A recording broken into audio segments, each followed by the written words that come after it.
I'm going to pass on the floor to Rozita first. I want to introduce her. She's amazing. She's the head of solutions mapping at the UNDP Accelerator Labs in India. Rozita, I'm going to stop my screen share and pass you the screen. 1 second. Sure. All right. Could you try sharing your screen? Yes, I can. Thanks a lot. Thanks, Richa. I think that was excellent. I really enjoyed your presentation and very happy to be partnering with your team. And, just let me know if you can see my screen well, and then I'll just take you through a couple of slides and briefly speak about our partnership as well. Yes, we can. Go ahead, Rozita. Okay, great. So, thanks, Richa, and thanks, Weber, for really, powering up this Makers Asylum network. We really see it as a network because you're really inculcating and building the capacity and confidence of this new breed of thinkers and makers. And UNDP Accelerator Lab is very, very, happy to be partnering with you this year, starting from this year, and hoping that we can continue it as well. So just to give you a very brief context as to the folks who have joined us today, very warm welcome to you all. And just wanted to tell you a little bit about who we are and why we are partnering with the Makers Asylum. So we are the Accelerator Lab network. This network is part of the world's largest and fastest learning network around development challenges. So a couple of years back, around 2 years back in 2019 is when this network was launched globally. Thanks to our founding partners, Qatar Fund for Development and the Federal Ministry for Economic Cooperation and Development, Germany. The whole idea here was to look at UNDP's presence, leveraging our presence in the country offices that we are placed in several developing countries. And the idea was to really create this new unit called Accelerator Lab that really brings in the new methods and ways of doing things differently. So, as you are aware, UNDP is the development arm of the government. We have been involved in various programs related to climate change and disaster risk resilience. We have been working on plastic waste management increasingly now. We have been working on, health and governance systems, and also at inclusive growth in several countries of our presence, including India. The whole idea here is that, this network that is currently actually present in around, 114 countries at the moment through 90 labs. The idea is to really start experimenting. So everything that Richa was, speaking about, this whole philosophy about not only design thinking, but really taking your ideas or, conceptual stage thoughts and really working on them with the help of others by partnering with, like-minded people, like-minded institutions is what we do at Accelerator Lab. So the whole idea is that, we are basically working by exploring, mapping, and experimenting. This is, again, a very new way of doing development within even, UNDP and UN organizations in general. The idea is to really apply strategic thinking. This is where the exploration role comes in. We identify opportunities. We actually scan the horizon to see what are people doing differently, what is working, what is not. Then we go into the mapping stage where it goes a little bit more deeper into scouting for innovative solutions. So we don't want to reinvent the wheel. We want to see what is already existing out there or has the potential to grow. And these kind of solutions can really come from anywhere. We are sector agnostic as well. So of course, we want to focus on, SDGs overall, because each SDG is actually connected to every other SDG. No SDG works in silos.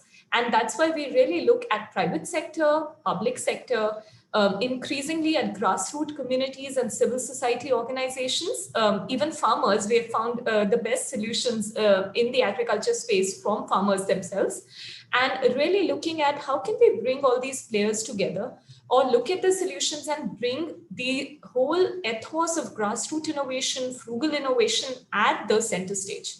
Because we want to connect the policymakers to these, decisions and to these new solutions. So then the experimentation space comes in, where we actually highlight, these proof of concept stage solutions or prototypes, and we actually conduct quick experiments in partnership with these solution makers to see, to really, showcase that this is what is really working. This is what is we are not doing good, because we do kind of like really emphasize on safe to fail experiments or failures as well, because it's not always about the successes. We learn so much also from failures, and this feeds into the institutional learning. We are primarily focused on public sector innovations because we want to connect these new, or how would we say, next gen solution providers to our government partners, because the government is constantly looking for solutions to the myriad amount of problems, and everybody is very well aware about the problems that exist. But increasingly there is this demand that is coming in, even from our government agencies, that we want solutions to X, Y, Z problems. So that is where our focus is. Just also want to clarify, because the term accelerator is a bit confusing. So we are not an out-and-out incubator. We do partner with incubators for sure.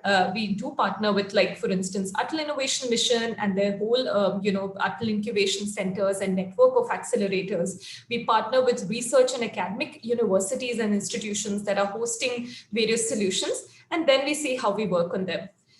Just to give you an idea how we innovate, for some inspiration, we are currently looking at problems of agriculture and the problems that actually exist in the space of air pollution, the underlying causes. So we are working on a Geo AI platform, which is mapping the hotspots of air pollution from space using artificial intelligence and remote sensing.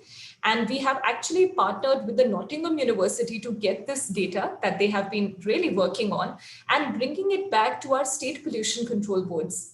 We are currently piloting in Bihar with the help of the Bihar State Pollution Control Board to see how can this technology really equip the regulators. So again, you will see the connection between innovation on one hand, and then those who are really looking for innovation, and those who are our regulatory agencies who would really benefit from these solutions. Similarly, currently, we are also rolling out a very interesting blockchain interface platform for spices commodity. So really trying to see how can our farmers actually gain from technology in terms of looking at traceability and improving the quality of export of spices.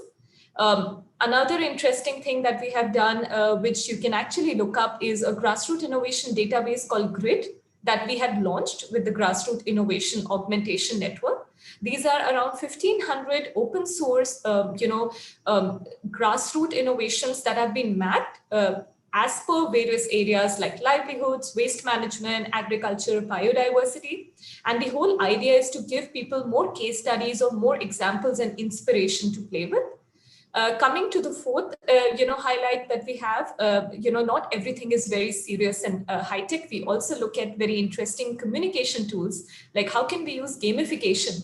For instance, during the COVID time, during the first phase of lockdown last year, we came up with a game called Corona Champion to really, address this whole area of fake news and misinformation that was all around us. And we were using this tool to see how can we really, fight the misinformation and give a very nice tool so that the public knows what is myth and what is reality.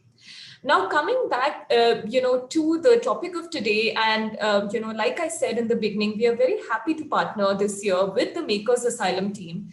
And particularly, we are really looking at SDG number 12, which is on circular economy, which is speaking about responsible consumption and production.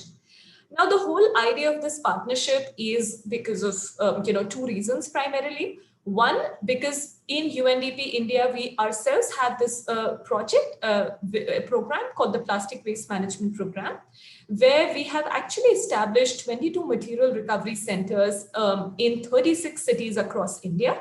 We call them our Swachhata Kendras. And these have been established with the objective of really bringing in sustainable waste management practices, and to also include institutionalize our Safai Sathis, our waste pickers, whom we call our Safai Sathis. And this program has been successfully running in multiple cities in India, like I said. And last year, in fact, we have crossed the 35 million kg mark in terms of the plastic that was collected and processed through these centers. So there is this now new potential that we see in terms of what do we do increasingly with this plastic that is incoming. How can we give more livelihoods by looking at various interesting upcycling models? And how can we actually really look at these areas in terms of designing for repairability, which is circular design, looking at new business models such as subscription, lease, really looking at the whole role of fourth industrial revolution, technology, gig economy, and how can we leverage these tools for a more circular economy. And of course, circular economy is something to be described as simply as a sharing and caring economy, where materials and resources are actually circulated instead of, wasted. And the idea is to look at a regenerative economy instead of a wasteful economy. And this is the reason why we have really chosen this topic and this SDG for this year's SDG school from our partnership.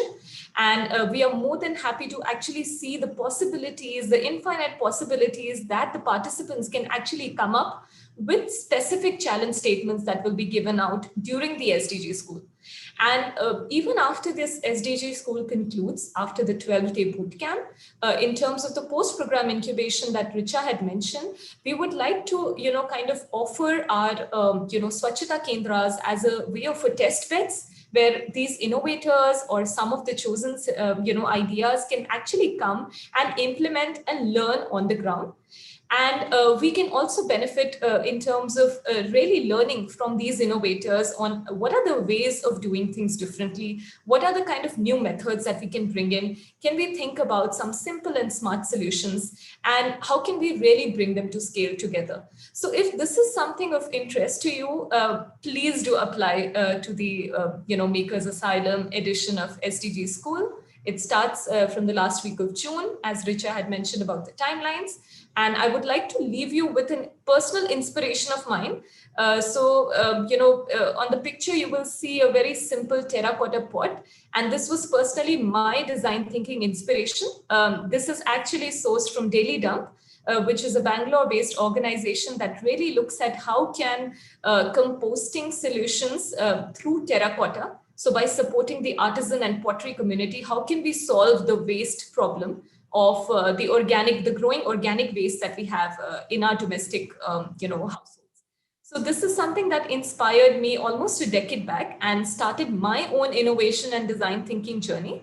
And I'm hoping that we can come up with, new solutions and equally inspiring solutions for the generations to come. So thanks very much. I'll stop here.